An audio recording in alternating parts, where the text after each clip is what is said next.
If Vladimir Putin was hoping for fireworks on his 70th birthday, he probably didn't want them aimed directly at critical strategic infrastructure.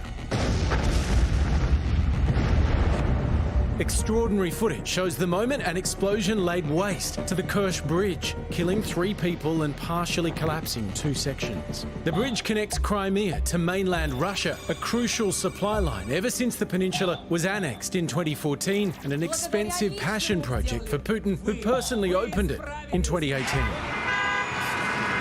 It's very, very significant militarily. This was an artery through which Russia was transporting military personnel and weapons, and so it is, incredibly important. Kiev is not officially claiming responsibility, but is indulging in some cheeky digs. Today was a good and mostly sunny day in our country.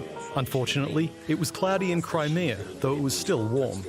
Ukraine's Ministry of Defence was also bolshy. What's next in line, Ruskies? And the National Security Chief opted for a personalised greeting just for the birthday boy, Putin. Happy birthday, Mr. President. All of Ukraine seemed to want in on the fun. The post office unveiled a commemorative stamp design. The country's second largest bank released a new debit card depicting the bridge. And Ukraine's National Rail Service tweeted out some helpful advice. No smoking on board the trains. Social media also did its thing, with Twitter awash with meme after meme after meme after meme. Russia, meanwhile, has restored enough of the bridge to allow limited traffic and has vowed to find the perpetrators. The investigators of the committee are in the process of discovering the circumstances and persons complicit in committing the crime. As Ukraine's celebrations compound Putin's humiliation, attention now turns to how exactly the Russian president will respond. I don't believe that there is any possible military escalation available to him.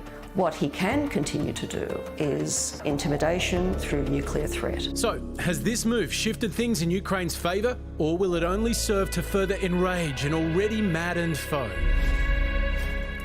Yeah, can I just say, am I the only one who feels a bit uneasy here? I love a cheeky credit card or a funny stamp as much as anything, but we're talking a despot here who is cornered. This is a major black eye, and people are worried that this guy could just go...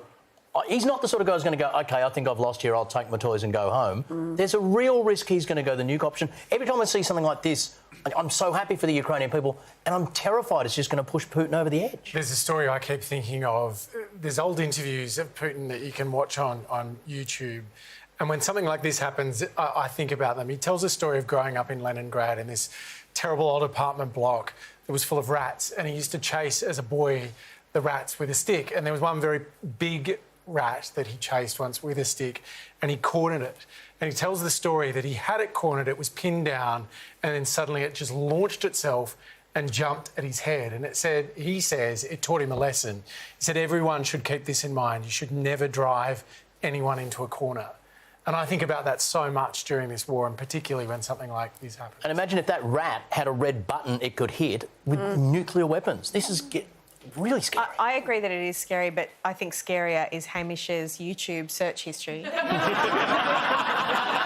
Rats, sticks, corners. That's the last time I lend you my iPad.